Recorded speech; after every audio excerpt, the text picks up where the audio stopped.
సువర్ణ పాత్ర. ఈరోజు సువర్ణ దీపస్తంభం. ఒక చిన్నగా నేను రెండు మాట చెప్పి ముగిస్తాను. Praise the lord. ప్రకటన గ్రంథం 1వ అధ్యాయం 13వ వచనం.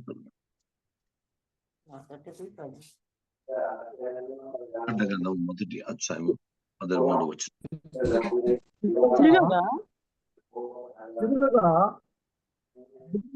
దీపస్తంభములను ఆ దీపస్తంభముల మధ్యను మనిషి కుమారుని పోలిన యొక్క చూచితిని. తన పాదముల మట్టునకు దిగుచున్న వస్త్రము ధరించుకొని రొమ్మునకు బంగారు దొట్టి కట్టుకొని నేను చూడగా అంటాడు, ఆయన తన పాదముల మట్టుకు దిగుచున్న వస్త్రము ధరించుకొని రొమ్మునకు బంగారు దట్టి కట్టుకొని ఆయన తలయు తల వెంట్రుకలను తెల్లని ఒనిని పోలిన వేహమంతా ధవళముగా ఉండెను. ఆయన నేత్రములు అగ్ని జ్వాల వలె ఉండెను. ఆయన పాదములు కొలిమిలో ఒటంబేబడి మెరేచున్న అపరంజితో సమానమై ఉండెను. ఆయన కంఠస్వరము విస్తార జల ప్రవాహముల ధ్వని వలె ఉండెను. ఆయన తన కుడి చేత 7 నక్షత్రములు పట్టుకొని ఉండెను.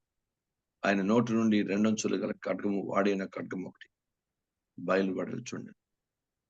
ఆయన ముఖము మహా తేజస్సుతో ప్రకాశించున్న సూర్యుని వలె ఉండెను. అంత మహా దివ్యమైన స్వరూపంతో 7 దీపస్తంభముల మధ్య సంచరిస్తున్న గమనించాలి. 7 దీపస్తంభముల మధ్యను ఆయన సంచరిస్తూ ఉన్నాడు. బైబిల్ గ్రంథం దీపస్తంభము అనగానే ప్రకటన గ్రంథం 1వ అధ్యాయంలోనే 20వ వచనం చదివితే దాంట్లో ఉంది. చూడండి.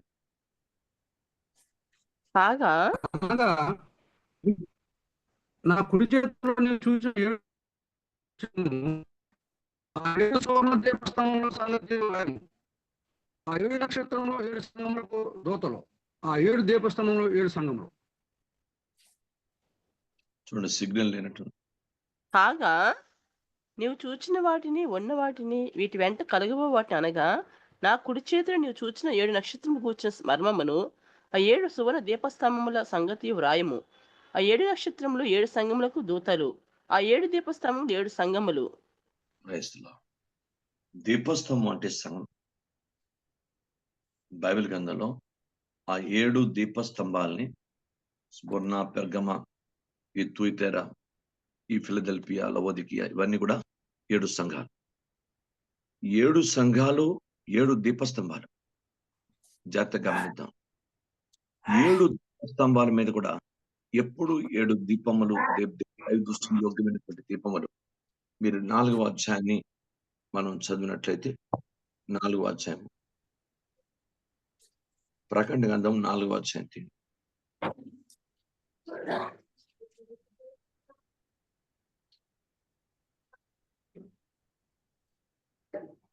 5వ వచనం. ఆ సింహాసనం నుండి మెరుపులను, ధ్వనులను, ఉరుములను బయలుదేరుచున్నవి. మరియు ఆ సింహాసనం ఎదుట 7 దీపములు ప్రజ్వలిల్లుచున్నవి. అవి దేవుని 7 ఆత్మలు. దేవుని 7 ఆత్మలు. 7 దీపస్తంభములు, 7 దీపములు. ఆ దీపములు దైవికంగా మెరచి ఉన్నట్టు మనం చూస్తున్నాం లేఖనాల్లో. అసలు దీపస్తంభం అనగానే దేవుని సంఘం కనుక, దేవుని సంఘం భూమి మీద ఎట్లా ఉండాలా? దీపస్తంభం ఉండాలి. బైబిల్ గ్రంథంలో ఎవడను దీపం వెలిగించి కొంచెం కింద పెట్టడు, క్రైస్తవుడు మంచం కింద పెట్టడు. దాన్ని అందరికీ వెలిగించినట్లు దీపస్తంభం మీద పెడతాడు. అంటే ఈ రోజు ప్రతి సంఘములో దేవుని వాక్య ప్రకారం అయితే సంఘము దీపస్తంభం కనుక, మనలో, మన మీద, మన జీవితంలో ఉన్నటువంటి దేవుని వాక్యం అనేక మందికి ప్రకాశించగలిగినటువంటి స్థాయిలోనే మన జీవితం ఉండాలి. భూమి మీద మనం బ్రతికినంత కాలం సంబంధమైనటువంటి దీపస్తంభంగా మనం ఉండగలిగితే, ప్రైజ్ ది లార్డ్, దేవుడు అద్భుతమైనటువంటి స్తంభంగా మనకి పరలోకం రివార్డిస్తాడు. కానీ భూమి మీద ఉన్నప్పుడు నువ్వు బైబిల్ గ్రంథంలో దీపస్తంభం తప్ప. ఎందుకంటే సొలొమోను తప్ప మరెవరు కూడా ఈ సువర్ణ దీపస్తంభాలు ఇవన్నీ కూడా ఎవరు అంతగా ఇచ్చేది. ఇంచుమించు దీపస్తంభాలు, దానికి కావాల్సిన ప్రమిదలు అన్ని సువర్ణంతోనే చేయించాడు. అంటే అంత సువర్ణంతో వాడి రాజ్యం నిండి ఉంది. సొలొమోను రాజ్యం ఎక్కువ సొలొమోనుతోనే ఉంది మిగతా కంటే. కనుక బైబిల్ గ్రంథం చెప్తుంది సుబ- దీ బంగారం దేనికి సాదృశ్యం అంటే రాజ్యానికి సాదృశ్యం. Praise lord. అంటే దేవుని వాక్యం చెప్తుంది మన జీవితంలో నీవు రాజరికమైనటువంటి వ్యక్తిగా ఆ సంఘములో ప్రతి ఒక్కరూ ఆ రాజునకు తగినటువంటి అధికారం, ఆధిపత్యం, అభిషేకం, ఆశీర్వాదం, దైవాత్మానుసరమైన స్థితి ఎప్పుడైతే దైవ చిత్తమునకు యోగ్యమైన రాజుగా మనం ఉంటామో అప్పుడే దేవునికి మహిమకరమ తెచ్చు దీపస్తంభంగా మనలో ఉన్న దేవుని వాక్యము ఇతరులకి వెలుగుగా ప్రకాశమానంగా ఉంటుంది. జాగ్రత్తగా గమనించాలి. భూమి మీద మనం ఉన్నప్పుడు సంఘంలో ప్రతి సభ్యుడు సభ్యురాలు నువ్వు దేవుని వాక్యానుసారమైన దీపస్తంభంగా ఉండాలి. తప్పకుండా నీ లోపల వాక్యము అనేక మందికి వెలుగైనటువంటి రీతిలో నీ జీవితంలో వాక్యం యొక్క ప్రకాశం అంట ఉండాలి. ఎందుకంటే మత్తయి సువార్త 5వ అధ్యాయం, మత్తయి 5:15-16 చూడండి. మనుషులు దీపం వెలిగించి 15 పాస్ గారండి. చూడండి 15-16 మనుషులు దీపమును వెలిగించి కొంచెం కింద పెట్టరు కానీ అది ఇంట నుండి వారికందరూ వెలిగించుటకై దీపస్తంభం మీద పెట్టుదురు. మనుషులు మీ సత్క్రియలను చూచి పరలోకమందున మీ తండ్రిని మహిమపరిచినట్లు వారి ఎదుట మీరు ప్రకాశింపనీయుడి. వారి ఎదుట మీ వెలుగును ప్రకాశింపచేయడి. Praise lord.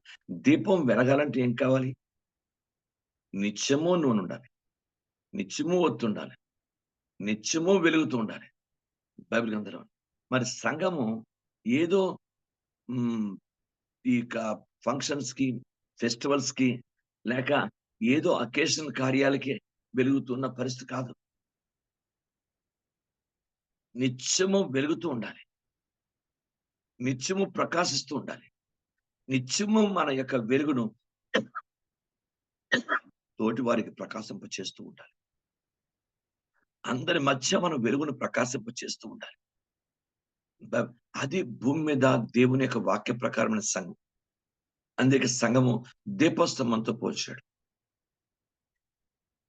ఎక్కడ 2-3 నామంలో ఉంటే వారి మధ్యన ఉంటాడు.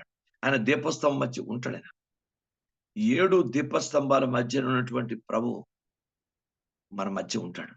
బైబిల్ గ్రంథం చెప్తుంది ఈ రోజు దీపస్తంభం అంత స్ట్రాంగ్ క్రైస్తవ జీవితం బలంగా ఉండాలి. ఎందుకంటే మనలో ఉన్న వాక్యము అది నీ వాక్యము నా పాదములకు దీపము నా తోవలకు వెలుగు అంటాడు 119లో 105. కనుక తెలిసిన వాక్యం. కనుక నీవు ఎంత దైవికంగా నేను మీరు స్ట్రాంగ్ ఉంటే ఆ ఆత్మీయతను బట్టే మనలో స్ట్రాంగ్ అంటే శారీరం కాదు, అయినా అంత ఆత్మీయతను బట్టే మనలో ఉన్న వాక్యం వెలువడుతూ ఉంటుంది. కనుక దేవుని పాదాల దగ్గర సంఘంలో ప్రతి ఒక్కరూ ముందు దీపస్తంభంగా మారాలి. ఎందుకంటే మీరు బైబిల్ గ్రంథంలో మాట ఉంది. చాలా మందికి దేవుడు అవకాశాన్ని ఇచ్చాడు, చాలా మంది సద్వినియోగపరచుకోలేదు.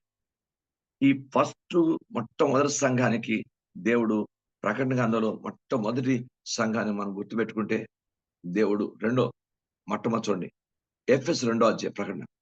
ఎఫెసులో ఉన్న సంఘపు దూతకి ఇలా రాయదు 7 నక్షత్రములు కుడి చేత పట్టుకొని 7 దీపస్తంభాల మధ్య సంచరించేవాడు చెప్పు సంగతులు ఏవనగా నీ క్రియలను, నీ కష్టమును, నీ సహనం ఎరుగుదు. నీవు దుష్టులను సహింపలేవనియు అపోస్తులు కాకే తాము అపోస్తులమని చెప్పుకుని వారిని పరీక్షించి వారు అబద్ధికులను నీవు కనుగొంటువనియు నీవు సహనము కలిగి నా నామ నిమిత్తము భారం భరించి అలయలేదని నేను ఎరుగుదు. అయినను మొదట నీకు ఉండిన ప్రేమ నీవు వదులుతువని నేను నీ మీద తప్పు ఒకటి మోపరుస్తుంది. నీవు ఏ స్థితిలో ఉండి పడుతువో అది జ్ఞాపకం చేసుకొని మారు మనసు పొంది ఆ మొదటి క్రియను చేయము. అట్టు నీవు చేసి మారు మనసు పొందుతని సరే, లేని ఎలా నేను నీ యొద్దకు వచ్చి నీ దీపస్తంభమును దాని చోట్లుండి. ఎంత డైరెక్ట్. నీవు ఆ మొదటి ప్రేమను సంఘములో ప్రతి ఒక్కరికి, నాకు, మీకు, మన కుటుంబాలకి, మన పిల్లలకి, అందరికీ దైవికమైన మొదటి ప్రేమ ఉండి తీరాలి. Praise lord. ఆ మొదటి ప్రేమ నీ దగ్గర లేకపోతే నువ్వు పశ్చాత్తాపడి మారుమనసు పొందితే సరే. లేదంటే నేను నీ యొద్దకు వచ్చి నేను నీ దీపస్తంభాన్ని తీసేస్తాను. దాని చోటు నుండి తీసేస్తాను. ఇంకా మన ఇంట్లోనే మన జీవితంలో దీపస్తంభంగా లేకపోతే మన పరిస్థితి ఏంటి? నా దగ్గర మీ దగ్గర ఆ వెలుగు లేకపోతే పరిస్థితి ఏంటి? ఆలోచించండి.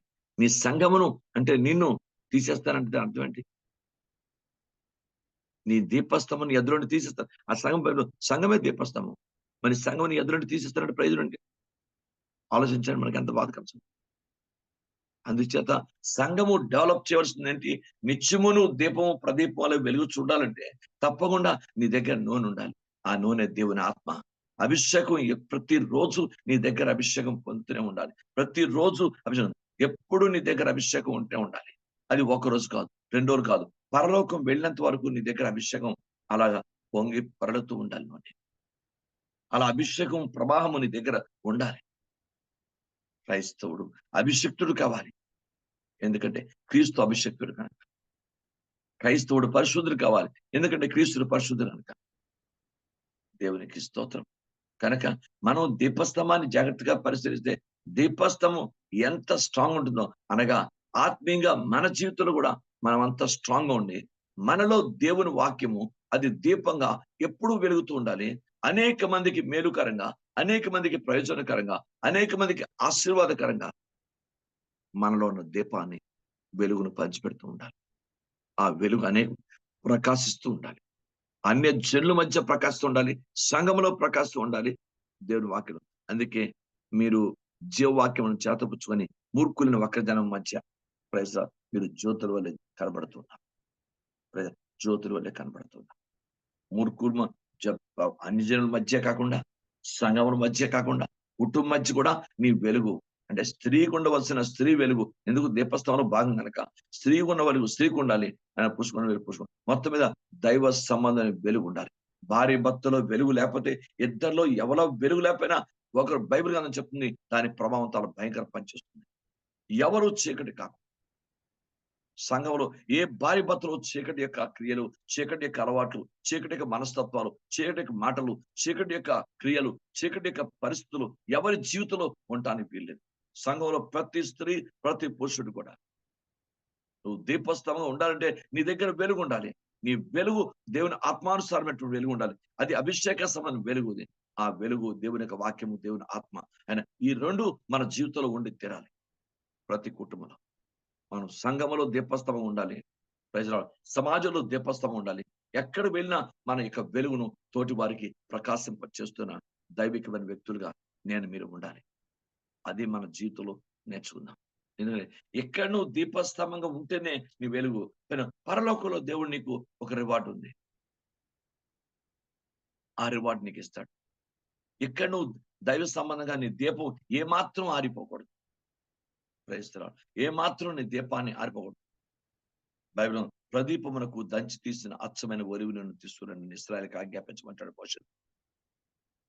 ఎందుకంటే అచ్చమైన నూనె తీసుకొచ్చి ఆ దీపస్తంభం వెలిగించి ఆ దీపం ఎప్పుడు వెలుగుతూ ఉండాలి. దానిలో ఏ చిన్న నలుసున్నా అది ఆరిపోయే ప్రమాదం ఉంటుంది. కనుక అచ్చమైనటువంటి ఒలివ నూనె తీసుకోమని చెప్పాడు. సేమ్ మనం కూడా మన జీవితంలో దైవాత్మ అభిషేకము ఎప్పుడు కూడా, తండ్రి నన్ను ప్రతిరోజు నీ అభిషేకంతో నింపు తండ్రి. ప్రతిరోజు నేను నీ అభిషేకం మనం ప్రార్థన చేయాలి. ప్రసంగం అన్నాడు, నీ తలకు నూనె తక్కువ చేయొద్దు, నువ్వెప్పుడు తెల్లని బట్టలు ధరించుకో లేఖనంలో అని రాయబడుతుంది. అది ఒక రోజు, 2 రోజులు, ఒక ఆదివారం, ఒక శుక్రవారం అని కాదు. ప్రతిరోజు దేవుని బిడ్డ మన జీవితంలో పరిశుద్ధాత్మక అభిషేకం ప్రతిరోజు పూర్ణముగా ఉండి తీరాలి. అభిషేకంతోనే మనం ప్రతి ఒక్కటి జీవించాలి. అభిషేకంతోనే మనం ఆత్మీయ స్థితిలో జీవించాలి. అభిషేకంతోనే దుష్టుని జయించాలి. అభిషేకంతోనే దుష్టుని కాడి విరగొట్టాలి. అభిషేకంతోనే నీ జీవితాన్ని కట్టుకోవాలి. అభిషేకంతోనే క్రీస్తు రాకడ కొరకు దైవికంగా క్రీస్తు స్వరూపులో ఎదురు చూడాలి. కనుక దీపస్తంభంగా ఉండి తీరాలని ఒక బైబిల్ అని చెప్తుంది. ఒకవేళ ఎక్కడ ఆ మొదటి ప్రేమ అనేది దేవుని పట్ల, కుటుంబం పట్ల, సంఘం పట్ల, సమాజంలో ఎక్కడైనా సరే మొదటి ప్రేమ వదిలిపెట్టి మేము చూసుకొని మనం లేకపోతే నీ దీపస్తంభం దాని చోటు నుండి నేను తీసివేస్తానని హెచ్చరిస్తున్నాడు ఇక్కడ బైబిల్ గ్రంథంలో ఉంటే ఎఫెసు సంఘానికి. కనుక మనం ఆ స్థితిలో ఉండకూడదని దేవుని ఆత్మ నాతో మీతో స్పష్టంగా మాట్లాడుతున్నాడు. మారాలి. ఎంతకాలం ఇంకా మనం సాధారణంగా ఏదో శరీర సంబంధంగా ఏదో అడ్జస్ట్మెంట్ తో వెళ్ళిపోతుంటాం. నా మాట నేను దక్కించుకుంటాను, నా మాట నేను వినాలి, నా మాటే శాసనం, నా ఇష్టమే, నా మాట నెగ్గాలి అన్న దుష్ట ఆలోచన ఎవరికి మన మాట, దేవుని మాట మనలో నెరవేరాలి. అది ఆలోచన. భార్య భర్తలు ఇద్దరు కూడా దేవుని మాట మనలో నెరవేరాలి. దేవుని చిత్తం మీద మన జీవితం జరిగించబడాలి. మన మధ్యన దేవుని మాటగా మనం ఏదైతే మంచి నేను దేవునికి అనుకూలమైన వాక్యాంశం నిర్ణయం తీసుకుంటామో అదే జరగాలి. అంతే తప్ప నా మాటే నెరవేర్చబడాలి, నా మాటే జరగాలి అన్న ఆలోచన విధానం ఏ స్త్రీలో ఏ పురుషుల్లో ఆ పట్టుదల కలిగిన వాక్యాన్ని వ్యతిరేకమైన పట్టుదలలో ఉండకూడదు. దేవుని మాట జరగాలి. దేవుని మాటకు ప్రాధాన్యత ఇవ్వాలి.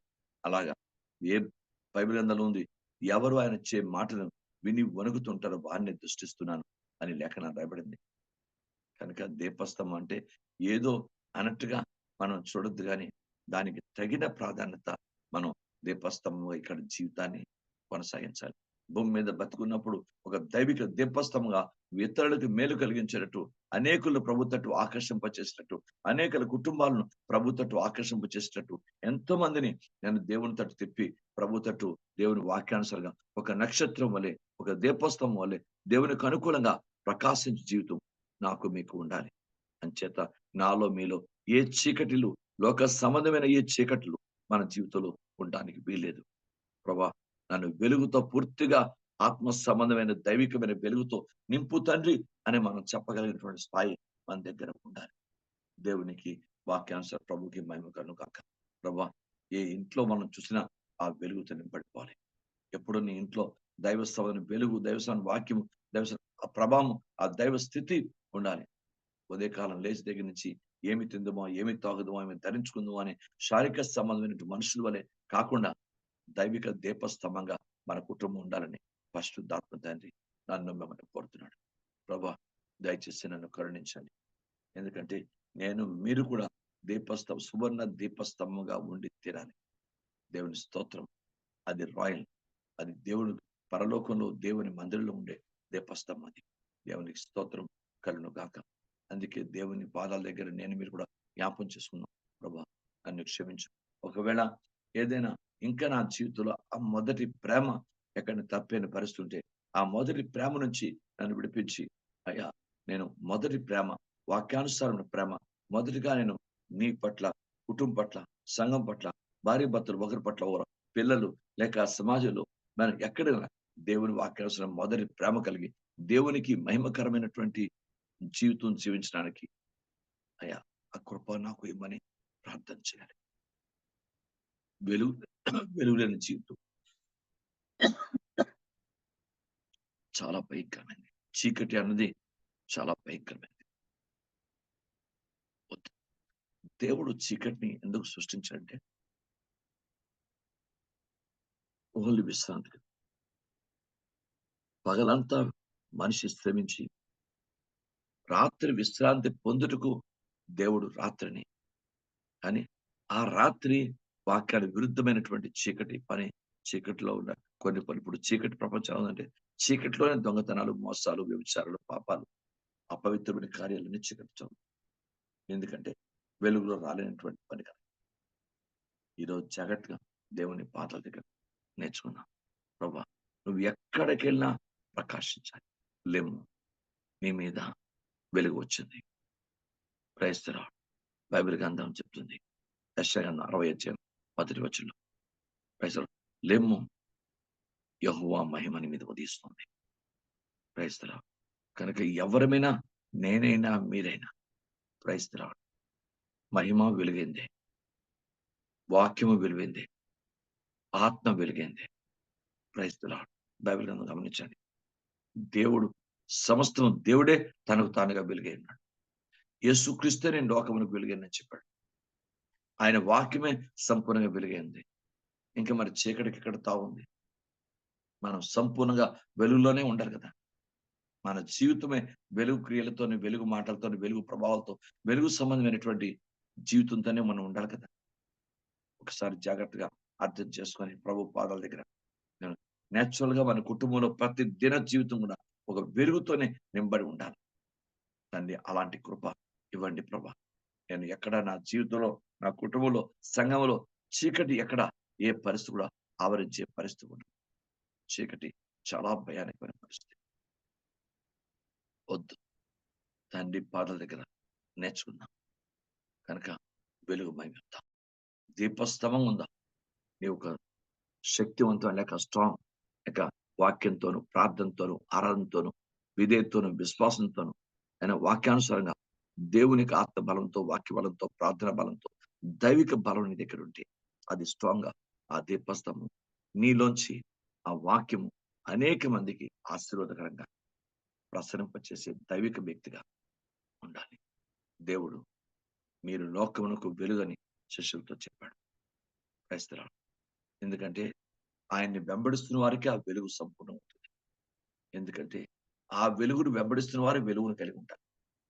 ఆ వెలుగుకి ప్రాధాన్యత ఇచ్చేవారు వెలుగుగా ఉంటారు. ఆ వెలుగును ప్రేమించేవారు ఉంటారు. లోకంలోనికి వెలుగు వచ్చిందని కానీ మీరు చీకటినే ప్రేమించారు. వెలుగును ప్రేమించలేదని యోహాను సువార్త 3వ అధ్యాయం రాయబడింది. లోకంలోకి వెలుగు వచ్చింది. కానీ మీరు ప్రేమించలేదు. గుర్తించలేదు. మీరు చీకటినే ప్రేమించారు అని 3వ అధ్యాయం 19వ వచనం రాయబడింది. కనుక బైబిల్ గ్రంథంలో ఉంది మనకు వెలుగే కావాలి. దేవుని ప్రేమే వెలుగని బైబిల్ గ్రంథంలో దేవుని యొక్క వాక్యం చెప్తుంది. నీతి, సత్యము ఇవన్నీ కూడా వెలుగుతో కూడినవి.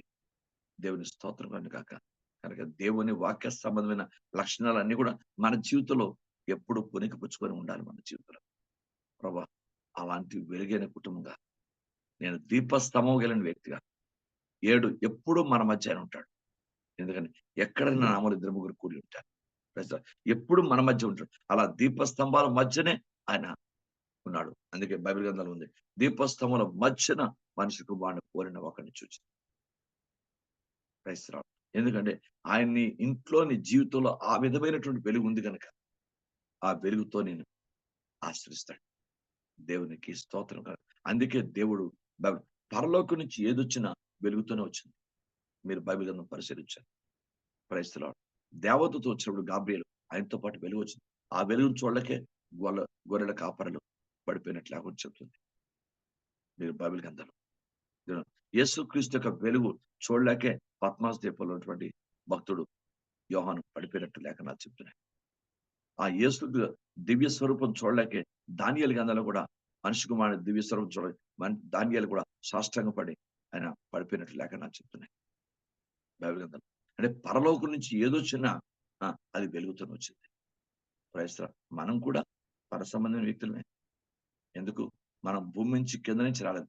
అగాధం నుంచి మనం రాలేదు. అగాధం నుంచి భయంకరమైనటువంటి జంతువులు వచ్చాయి. మీకు అర్థమైందా? కనుక అగాధం నుంచి మనం రాలేదు. భూమి నుంచి రాలేదు.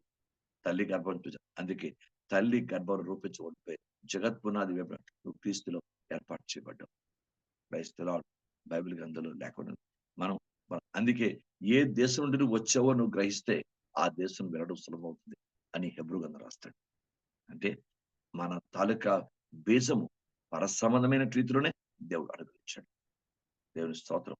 కనుక సృష్టి యావత్తు దేవుడు మానవుణ్ణి పరసంబంధంగానే సృష్టించాడు.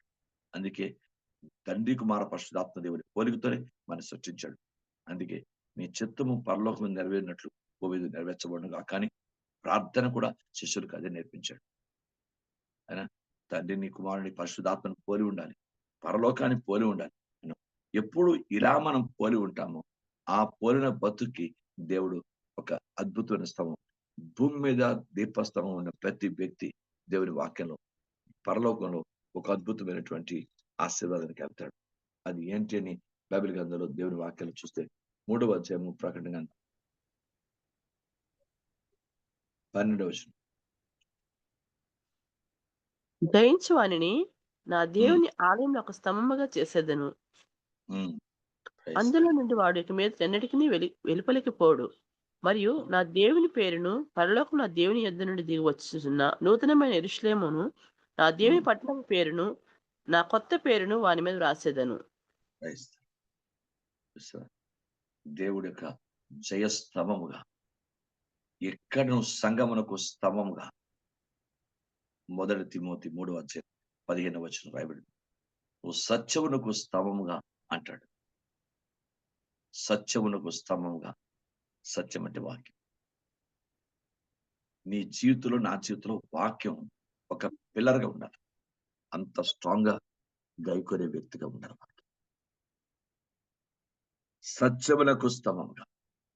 అలా ఉంటేనే దీపస్తంభం ఉంటుంది. దేవుని స్తోత్రం. అలా ఉంటేనే అంత స్ట్రాంగ్ గా ఆత్మీయంగా ఉంటేనే నీ లోపల దీపం వెలుగుతుంది. ఆ వాక్యమైన దీపం. ఈ రెండు జరిగినప్పుడే నీకు పరలోకంలో జయించువాడిగా ఉన్నావు కనుక, ఈ చీకట్లన్నీ లోక పరిస్థితులు జయించి నువ్వు వెలుగుతున్నావు కనుక నీకు ఆ రివార్డ్ ఏంటంటే జయించువాడిని దేవుని ఆలయంలో, పరలోక ఆలయంలో ఒక స్తంభంగా నేను చేస్తాను. నేను నా పేరును, నా కొత్త పేరును, యెరూషలేము పేరు ఇవన్నీ కూడా నేను వాని మీద రాస్తాను. క్రైస్తవులు జాగ్రత్తగా గమనించాలి. యేసుక్రీస్తు యొక్క బైబిల్ గ్రంథంలో ఆయనకు కూడా ఆయన తొడల మీద పేరుంది. క్రైస్తవులు మీకు అర్థండి. ప్రకటన 19 ఉంటుంది. మీకు అర్థండి. ఆయన తొడ మీద పేరు. అలాగే మన మీద రాస్తాడు పేరు. ఎందుకు? మనం జయించు జీవితం జీవించా కనుక, వెలిగిన జీవితం జీవించా కనుక, దీపస్తంభముగా భూమి మీద బతికినంత కాలం ఆ ప్రకాశం జీవితం జీవించా కనుక ఆ దైవిక రివార్డ్, ఆ దైవికమైన బహుమానం మనం పొందుకుంటాం. అందుకే దేవా, నా జీవితంలోని ఏ చీకటి నా దగ్గర ఉండకూడదు. నాలో ప్రతి చీకటిని నా నుండి తీసివేయండి.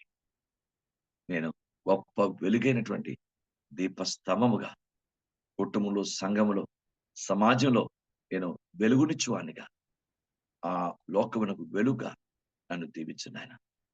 Praise lord. అంటే ఎవరితో చెప్పాడన్నమాట? ఎవరైతే శిష్యత్వం చేశారో వాళ్ళకి చెప్పాడు. మీరు లోకమునకు వెలుగు. అంత ఆత్మీయ స్థితికి ఎదగాలి. అలా లోకానికి వెలుగు చూపించాలి. Praise lord. భూమి మీద దేవునికి మహిమ తెచ్చు. పరలోకంలో దీపస్తంభాల మధ్య సంచరించిన దేవుడు భూమి మీద కూడా మనం దైవిక దీపస్తంభంగా ఉండి తీరాలని హితవు పలుకుతున్నాడు. ప్రభా, సహాయం చేయండి. అలా నువ్వు చేయకపోతే, నువ్వు ఆ మొదటి ప్రేమ నీ జీవితంలో లేకపోతే, నీ దీపస్తంభాన్ని దాని చోటు నుండి తీసేస్తానంటున్నాడు. అలా వద్దు. ఎవరి యొద్ద నుంచైనా వెలుగు తీసివేయబడిందంటే అర్థం ఏంటి? ఇంకా చీకట్లో బతకాలి. నరకం, భయంకర నరకం అనిపించాలి. కటిక చీకటి, తెగులు, గాఢాంధకార చీకటి ఉంటే మోషే కాలంలో ఐగుప్తులో దేవుడు మోషే చేత ఆ చీకటి, గాఢాంధకార చీకటిని తెగులు రూపంలో ఆ యొక్క ఐగుప్తుకి అనుగ్రహించాడు. అంత భయంకర చీకటి ఎక్కడ ఉండదు. అలాంటి పరిస్థితి. అందుకే మనందరం మన భార్య భర్తలో, మన కుటుంబంలో, సంఘములో, సమాజంలో ప్రైజ్ గాడ్ సమస్యలుంటే, ఒడిదుడుకులుంటే అన్ని పక్కన పెట్టేసి దేవుని వెలుగుతో, దైవికమైన ప్రేమతో, మొదటి ప్రేమతో నింబడిపోతాం. దేవునికి స్తోత్రం. ప్రారంభంలో ప్రభు అంటే ఎంత ఆసక్తి ఉందో, ఇంకా ఆసక్తి అంతగాని ఎక్కువగా ప్రభు అన్న, ప్రభు యొక్క వాక్యం అన్న, ప్రభు చిత్తం అన్న, ప్రభు యొక్క కార్యాలన్న, ప్రభు యొక్క కూటాలన్న, ప్రభు యొక్క పరిశుద్ధాత్మన, ప్రభు యొక్క మనకి సహవాసం అన్న, ఆ యేసే పట్ల ఆ విధమైనటువంటి దైవ ప్రేమ పెంచుకొని నేను మీరు ఒక దీపస్తంభముగా ప్రయత్నిస్తున్నాడు. ఇతరులకు ఇచ్చే వారంగా ప్రకాశించే వ్యక్తులుగా తోటి వారిని ప్రభు దగ్గరకు నడిపించేవారుగా అంత సంపూర్ణ వెలుగు కలిగిన దైవ కుటుంబంగా మనం అలా ఉండినప్పుడే మనకు బహుమానం పరలోకంలో మనం ఆలయంలో ఒక స్తంభంగా ఉండాలి. సత్యమునకు స్తంభంగా పొరపాటును కూడా సత్యము కొని ఎదురించుకోమని దాన్ని అమ్మివేయద్దని సామెతలు రాయబడింది. పొరపాటును కూడా సత్యాన్ని అమ్మివేయదు. దేవునికి స్తోత్రం. కనుక దేనికి అంత జాగ్రత్త పడితేనే ఆ సత్యమాలో అమర్చబడి ఉంది. దేవునికి స్తోత్రం. అలా నేను మీరు ఉండాలని పరిశుద్ధాత్మ దేవుడు ఉదయకాలం కోరుతున్నాడు. ప్రార్థన చేసుకుందాం. దేవుడు తన మాటలు మనం ఎన్నికల్లో దీవించడం సువర్ణం ఎంత ప్రకాశిస్తుందో, ఎంత స్ట్రాంగ్ ఉంటుందో, ఎంత దైవిక ఉంటుందో, ఎంత మంచి ఉన్నతమైనటువంటి ఆశీర్వాదకరంగా ఉంటుందో ఆ రీతిలోనే క్రైస్తవ సంఘ అందుకే సువర్ణ దీపస్తంభం. దేవుని స్తోత్రం. ప్రార్థన చేద్దాం. దేవుడు తన మాటలు మన వెనుకలు దీవించడం కాక ప్రభు ఆత్మ ద్వారా ప్రేరేపణ కలిగి ప్రార్థించు.